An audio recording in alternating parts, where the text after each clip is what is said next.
Hello and welcome back to Crew 42's coverage of the 2024 CCR Open, a Disc Golf Pro Tour qualifying series. We're at Burchfield Park on our second course of the tournament, River's Edge. This is our FPO lead card. We're so excited to be here. My name is Zachary, and on the commentator's mic with me, I have Ceci Voldebrecht. How you doing?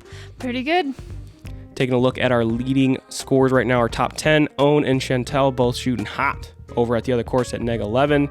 Cadence Burge and Vanessa Van Dyken close behind. Vanessa really keeping shot for shot with Ohn, honestly, up until the last few holes there. Got a little unlucky, but I mean, really, it's anyone's race here still.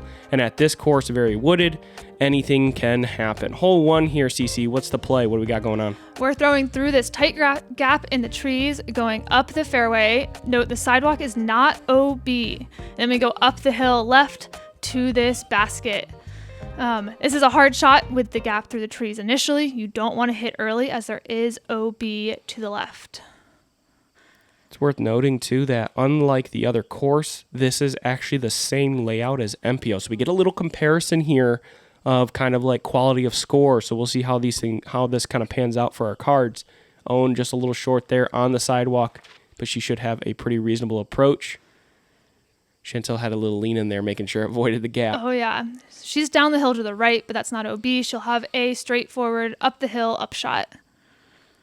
This hole honestly feels a little like I feel like this is the wrong word, a little boring, because like if this was the 7th hole of your round, this is the easiest gap in the world to hit. But because you have to do a 5-minute check-in, so you haven't been throwing for a few minutes, and like it's the very first hole, all of a sudden that gap shrinks really quickly, and a lot of people will hit early in that gap and making the par save very difficult. Yeah, that gap feels small walking up to it. I have a feeling some ladies at least are throwing slower speed discs or a forehand to make sure they get through that gap, because hitting early is no good. Ohn's put herself in a little bit of a tougher spot here, ending up short, but gets it up to the basket and will have a nice tap in for her par. Nicely done from Ohn. Chantel in a pretty traditional landing zone, right side of the sidewalk. Should still see the top of the basket, and she just wants to sit next to Ohn. They're going to spend some quality time together.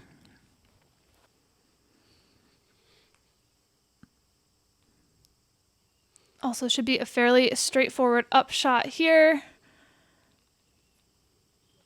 That will be an easy tap in as well. One more chance here for maybe a birdie. It's going to have to be a throw in here from Cadence. And she had the right line, but she's just laying up for the par as well. Taking a look at stats, averaging 3.71 on the day. In fact, the hole playing as, make sure I have the right stats here, the hardest hole in relative to par, which makes a lot of sense. This is a huge shot off the tee if you're really looking for a birdie opportunity. One hole down. Now we're on to maybe the most iconic hole in the course here. Ceci, break this one down for us. So we're throwing off the top of a sledding hill here. Down, we're hoping, our top competitors are definitely hoping to get past this bridge, and we continue flying down the fairway where the basket is settled on top of this small mound with a drop off on 3 sides for a total of 671 feet and a par 4. We've got Ohn on the box first, throwing her forehand. Honestly, shapes really well for this because she can put a lot of flex on it, has enough time and downhill to get into a good spot, and that's past the bridge there. Should be a pretty open approach from that position. You do have a lot of space to flex a disc out with either a forehand or a backhand here, so our competitors are definitely looking for that full flight off the tee. Chantel going backhand, getting some good turn out of the disc, and it comes back a little bit. This is actually a really nice spot to be because the footing is much more flat than if you're on that slope of the hill there. So she sets herself up well for her second shot. Cadence putting a good move on this one. Looks like she's trying to follow Chantel over there. She does. She's going to be on that plateau.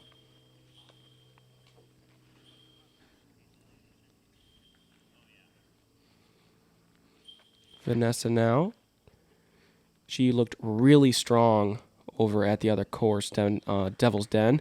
Had a lot of control on her turnover disc. She does another really nice shot here, gets in a really prime position, far enough forward to actually get past the unlevel footing there. She's going to have a nice approach position from there. So the basket is definitely reachable from here, but you've got some telephone poles, some small trees in the way, which we see Cadence catches one of those.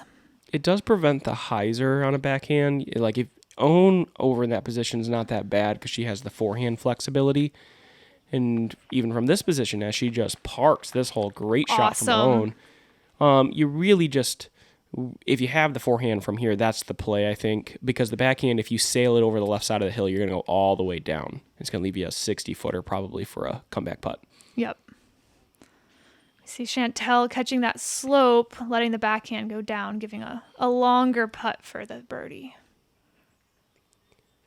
Vanessa trying to get a little closer here. This one's in a really good position if you're trying to throw with a little bit of hyzer. This looks a little too left from her position. It's also going to go down that hill. Cadence's third throw, she caught a tree on her second, hoping to put it close. She filters down the hill a little bit there. She's asking it to sit down. Don't go there.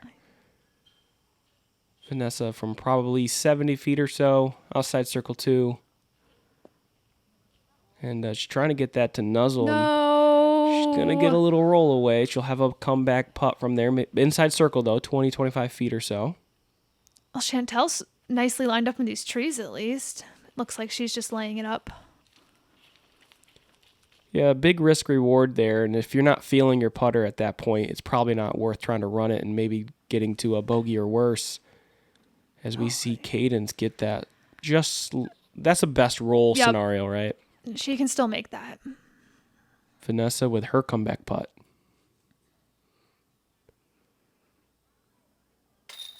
Nice. Cashes that one. Great putt from Vanessa. Cadence to match. She gets her bogey to go. Chantel tapping in for her par. And Ohn Scoggins tapping in the only birdie on the card. Strokes on her card. The hole played in kind of middle in difficulty, but if we're talking about a difficult hole, hole 3 is one of those. Ceci, what's tricky about this one? Hole 3, we're flying down this gap, and then the fairway goes slightly left before finishing right to the basket with some guardian trees there that you're hoping to miss. This one at 320 feet is a pump if you're looking for a flex forehand. You can also go a turnover backhand and just hope to not hit some of those skinny trees as you approach the basket. We'll see Ohn start us off with her forehand. It's looking really nice. Yeah, she avoids everything, gets into circle. Great break for her. I mean, that shot shape feels like it's the most Ohn Scoggins shot shape of all time. She didn't get quite enough over on the disc, I think, that she wanted, but great result nonetheless. Chantel, on the other hand, gets a couple early tree kicks, and she has laid short of the basket. Probably have to lay up for par. Yeah. So see Vanessa going a little more straight at it. Catches a late tree. Hopefully she'll be able to get up and down for par. There's a lot of them over there. Yeah. Believe me. Yeah, I mean, it looks like there's a lot from the camera angle here, but there's even more in person somehow. I don't know how that works. Cadence letting out a bit low, gets the skip forward, but eventually skips into a tree. Like we said, there's a lot of them. Yeah. Chantel with her upshot. Just trying to get this one close. Does a nice job. Maybe 15 feet or so for her par look. Cadence really fortunate to get as much distance as she did from the low release on her drive. She's trying to get it close and does so nicely.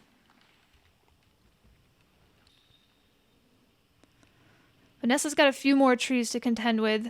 If you can get pin high, there's fewer of them, but she has a good shot. She'll have a 10-foot, 15-foot putt.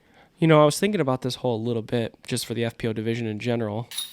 And as I say that, Ohn just bangs a huge putt, and its strokes on the field as hole 3 average 3.34. But I'm a little surprised not to see more FPO players maybe play for the easier 3 by just throwing a hyzer out left, avoiding those trees to the right, and then making the second approach a little easier if it feels like you can't get to the basket with the turnover. Yeah. I think there's just enough of them. Oh. Rough kick Yeah. there for Chantel. Obviously, the distance wasn't a problem for our cards, so they're all going to go for it. But I imagine for some players, you don't quite have that distance, especially for forehand, because 320 is kind of a tester distance. I wouldn't be surprised to see a couple people just try to pump one out a little left and have a less tree block as you try to get your approach. Definitely. Hole 4, we're still in the woods, 276 feet. The basket's sitting in kind of this little cove, another bowl, but it's elevated. This is a pretty protected green here. Do you like the forehand play into the gap or the backhand better? I personally throw a forehand, but I can see either one. I feel like the forehand, it's easier to hit the initial gap. You dump out a little right at the end and have a straightforward shot to the basket with a birdie look. Tend to get kicks that aren't quite as bad. Sure. But the backhand is just, it's there. It's just a little touchy. You got to make sure it turns over at the right point. Yeah, you got to have the perfect control, flip it over, let enough stability to come back. We see Vanessa trying to go with that shot, and she clips an early tree. She's still going to have to contend with the guarded gap to get a par look. Right. This is one where I think you want to make it far enough down that maybe you don't have the easiest birdie putt, but better to have a long look than be farther back and have to make that upshot, which is tricky. Agreed. Cadence actually missing the mound right. She's actually scooted almost basket high, but she's going to be on the other side of it. Chantel a little low as well. She's going to be well short of the basket. And that's tricky, too, about the green, that if you're on either side, left or right of that hole, you're going to have to putt up and over the mound in order to get a putt at the basket there. And sometimes it's blind, depending on your position. There's a lot of technicality around this green. Yep. Hopefully you have a good push putt with that up and down to get over the sides. Chantel from distance, giving it a bid, doesn't connect, but she's going to have a tap in for her 3. That's the nice thing about this green. It is a bit of a bowl, so you can give it that longer range bid. Nice. There we go. Cadence says, you know that little elevated putt? I got that. Great birdie from her. Taking a look at scores, averaging 3.31 on the day. Just a little harder, or a little easier, than hole 3. So they go back-to-back pretty difficult holes in the layout here for the whole course. Vanessa trying to match the up and over putt, but not quite. She's got this comebacker. There we go. Gets the bogey to go. Ohn with a rare miss on her birdie attempt. She's going to have a tap in for par. Yeah, taking a look at scores in general, it looks like 1, 2, 3, 4 of the 6 most difficult holes all in the front 9. So even though the course is pretty short, it is still playing pretty difficult. Very technical. You have to be very precise. Hole 5, a great example of that. 236 feet. What do you need to do to get the birdie here? Well, again, we have that gap you have to hit. So getting out of that's the key part. And then you want to land near this basket, so it slopes off on either side. You can do it with either a forehand or a backhand. There is OB if you let your backhand fade out too much. But a fairly straight shot with either a putter or a mid should get you up there. Cadence shows us a great backhand line. Gets a great result. I think the backhand, again, is potentially more dangerous just because if you eclipse that hill, because it's downhill, you're going to get a little extra distance, be farther away from the basket. I think the forehand you can commit a little easier. Even Chantel here going with the forehand just allows you to kind of nuzzle up to the front side of that hill, and you're going to have a 20-foot putt usually. Vanessa going with the backhand as well. So far, everyone's in a really good position. She leaves herself a slightly longer putt, but she has a good look for it. Kind of a nervy putt, too, because it drops off on the backside. Taking her time here. Got it. First birdie. One thing we saw from Vanessa in round 1 is she really composed herself the entire round, did her routine every time, and it paid off as she was just absolutely shredding that other Devil's Den in round 1. Got another birdie there from Chantel. This might be our first star frame of the round if Ohn and Cadence can get their tap-ins to go. That's our third one. Ohn feels like a gimme, right? Yeah. I mean, like almost every time. Yep. And Cadence gets hers too? That's a star frame, and this is the first hole in the course that has averaged under par. Since 2015, Great Lakes Disc has been supporting players at all levels, from local leagues and events to professional disc golfers on the Disc Golf Pro Tour. Visit greatlakesdisc.com to learn more. There we go. Hole 6 now, 482 feet, par 4. There's a couple ways you can attack this basket. You're going to see the drone actually drift off to the left. Any drive up and to the left is fine. There's 2 gaps I think that you can attack the basket with. You can either take the right side along the wood line with kind of a straight that hides it at the end, or if you have that forehand power turnover, you can take this left gap to try to attack the basket. I think the left side is preferred because it's more forgiving off the tee shot in general. Yeah. Like getting to the left position is much easier than trying to push straight and open up the straight shot on the second shot. Yep. This hill's really steep when you walk up to it. So How elevated do you think it is? I have no 30, idea. 40 feet? Something like that? At least. Yeah, okay. Yeah. It's way up there. Yeah, Ohn taking the backhand here. She's just drifting this left, which makes a lot of sense. She's going to want to line up that forehand for her. And it's a blind shot, too. One thing worth noting on this basket is it's not flagged.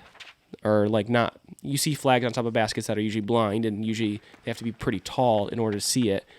This one isn't particularly tall, which means that you are blind to the basket when you go to throw this. You might know where the trees are, and they're great markers, but you're still going to be blind, which can be a little tricky, too, on that approach.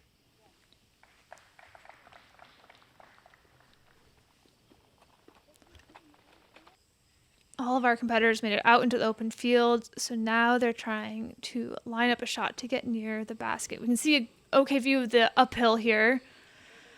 He's got a long way up. Ohn doing a good job with the forehand, taking that left side gap. Yeah, it looks really good from there. She'll have a putt. Vanessa's going to go with the hyzer here, it looks like.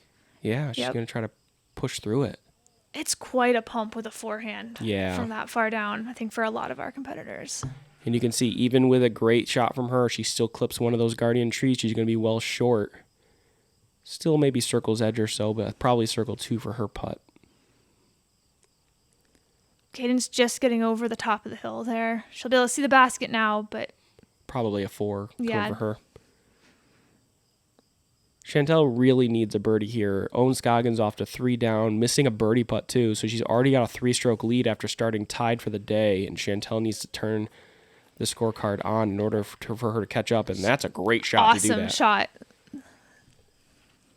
Great shot from Chantel. Cadence now from outside circle 2.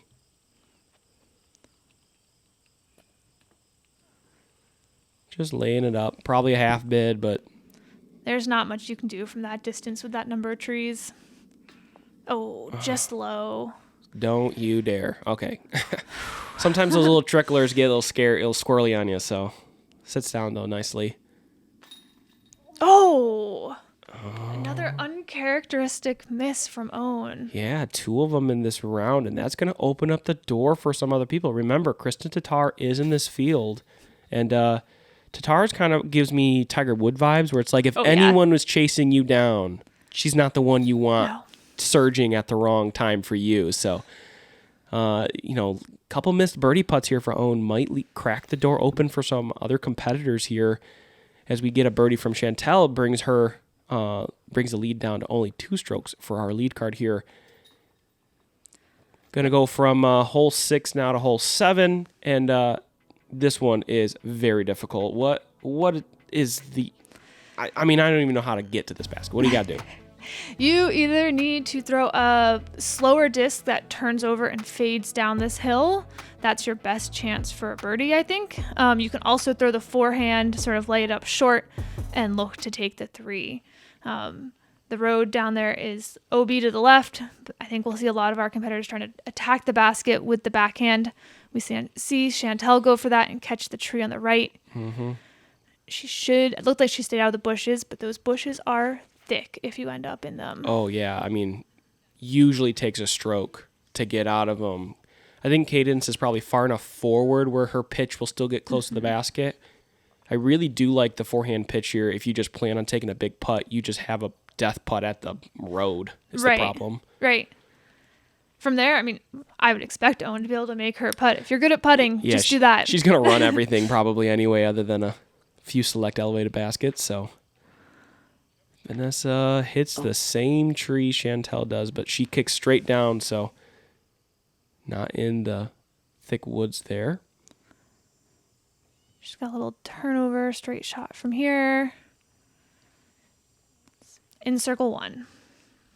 Yeah, probably wanted that to flex out a little bit more, but she'll have a putt. And Chantel, very fortunate not to be farther left. She has a nice, man, her approaches have been looking really good. If you've ever been at this course before, you know when her disc kind of popped up there. Many locals have all of a sudden had flashbacks, like, no, don't do it, because it'll trickle to the OB pretty quickly for no good reason. And her sits, though, nicely, and Cadence gets hers pitch out as well. We've got a putt directly at OB here. Nails it. Yes. In for the par. You know, this course is very scoreable. You know, I talked to a lot of pros this weekend, and the Devil's Den course is shreddable because it's so open. It's really, as long as you got good distance, you can really attack that course. This one, you can probably get a lower score on, but it's so wooded and technical that it's hard to stay that consistent long term. Mm-hmm. And so we're seeing it right now as some of our competitors had some early mistakes that turned into bogeys. Ohn really the only one who's clean. Actually missed 2 birdie putts at this point. So she really could be shredding right now, but still a great round so far, moving into hole 8. We'll see here. We have another small gap to hit. They don't stop on this course. We've seen them so far, and they're going to keep coming through hole 18. Here we have another slight bend to the left, and then you bend the fairway opens up to the right, but the basket stays sort of straight on a very steep incline. Rollaways here happen easily. I've seen people in these bushes that it also takes at least 1 throw to get out of them. It's hard to make a putt from those bushes. If you eclipse the hill, you might not have a putt. It gets so gnarly so fast. It's honestly safer to lay it up to the top of the hill and take your downhill putt than land in the bushes deep. Yeah, I think that tree kick for Ohn wasn't that bad. She'll have a choice to run that, but that's really scary if you miss. Chantel going low gets the skip forward. I think she might have a view of the basket from there. We'll see what she decides. I really like this backhand play. You actually can throw... Oh, she went high. Not what I thought that was going to be. But yeah, right where she just landed. That's a very common play I see from MPO players where they throw it a little lower usually and try to scoot to the very edge of the hill and give themselves a close putt. So she'll have a look probably from there. This is the line. This is nice. Oh, it's got to sit down. Oh. I think that's still on the edge. She'll have a putt. Yeah, I liked how low that was to either hopefully stop or just barely crest the hill. Chantel's a little bit shorter than I thought. She has to pitch it up and over. She's got a downhill putt now. That's a really good catch. That could have just gone. Ohn says, I'm going for this one. Of course, and she makes it. Yes. Even with those 2 misses, she still has a solid front 9 pulling together here. 5 birdies so far. Let's take another look at this putt from Ohn. Brought to you by Disc Golf Threads. Look good, feel good, play good at your next event with Disc Golf Threads. Check them out at discgolfthreads.com and check out Crew 42 jerseys that you can pick up to support the channel and Disc Golf Threads. Ohn just banging this putt. Kind of a death putt because if she misses this, especially if it's an air ball, it's going to just be in an unplayable position practically, and she might have to just scramble for a bogey instead, but gets that nice catch for the birdie. Ooh, Cadence with a very fortunate pop-up there. That could have found trouble. She should still be on the edge. We see Vanessa didn't get very far in. She's got to look, but you can see how dense those bushes are behind her. That's a great birdie. Yeah, that's like the best position to have along those bushes right on the front edge, and you can still see how tough it is. Chantel with the downhill putt. It's close, but it's downhill. I'm a little surprised she didn't go to an E. Yeah. I think a lot of players would. Also very fortunate, I will say, that we were expected to have potentially some bad weather. And this course, when it's wet, especially this hole, is very difficult. Luckily, it's nice conditions today, so not too hard to navigate. But we're going to move on to hole 9 now, 551-foot par 4. And this is a gauntlet, Ceci. What do we need to do here? It is. You're first aiming to get down one of these 2 gaps and land honestly somewhere in here, if you can push more this way, but you really want to land in the fairway to set yourself up for this second shot down the tunnel to this basket. This is definitely going to be one our ladies can get the 3 on, but it's going to take 2 perfect shots and making a putt. Birdies is stroke on folks, as only 6% of the field birdied it, and it's the second hardest hole in the round. See if one of those 2 ladies that birdied it are on our card. Ohn, a little early right, gets a kick out into the fairway. She's going to have a very long approach from that position.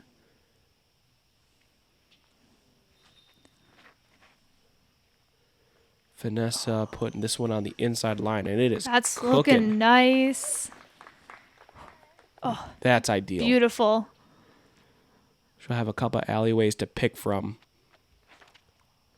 Chantel going the backhand, turnover, asking it. Oh. Yeah, that's one of those guardian trees in the fairway. You got to miss it either right in front or you got to commit to the left side of it and turn it over late.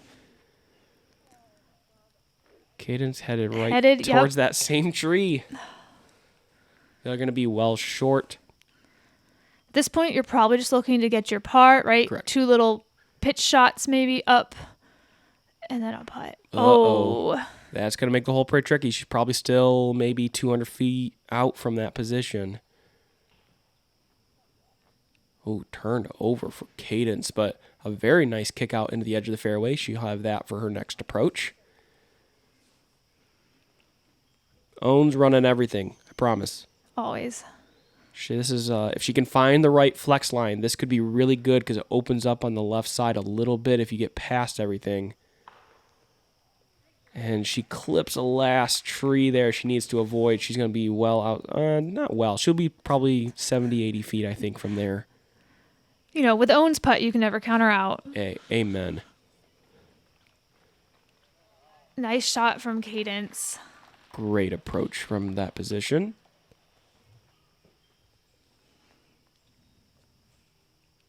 Chantel trying to match. She's got a little alleyway here, leaks it right, but it kicks back into the fairway, but it's pretty far from the basket still. Yeah, very fortunate final resting place for that disc because that could have gotten really bad. Unfortunate lie right behind the tree here. It's definitely making it trickier, but caught by the bush. I was a little surprised to see that line from her. I thought there were a couple other lines she could have gone for. Ohn with the lay up there, just going to be next to the basket for her 4. Chantel now from deep circle 2. Gave it a good run. Yep, stays close. Vanessa now from maybe just outside circle 1. Oh, just off the rim. And Ohn Scoggins taps in a par. She's had a clean front 9, which is really important for this course. She's been able to hit almost every fairway she's needed to. She's missed even a couple putts to really be shredding this front 9. But nonetheless, she's been playing really well and has extended her lead now to 5 strokes. Chantel only even through this front 9 so far, so she's looking very dominant right now. Yep, it will make for an exciting back 9 to see if she can hold on to it. Yeah, it's pretty much the Ohn show right now is if she can keep this lead and continue to extend it. I mean, whether anyone can catch her, we'll just have to see if something happens in the back 9 at this point. If you haven't already, please like and subscribe to the channel, hit that notification bell, and thank you so much to our Patreon supporters. Without you, we could not continue to make coverage like this.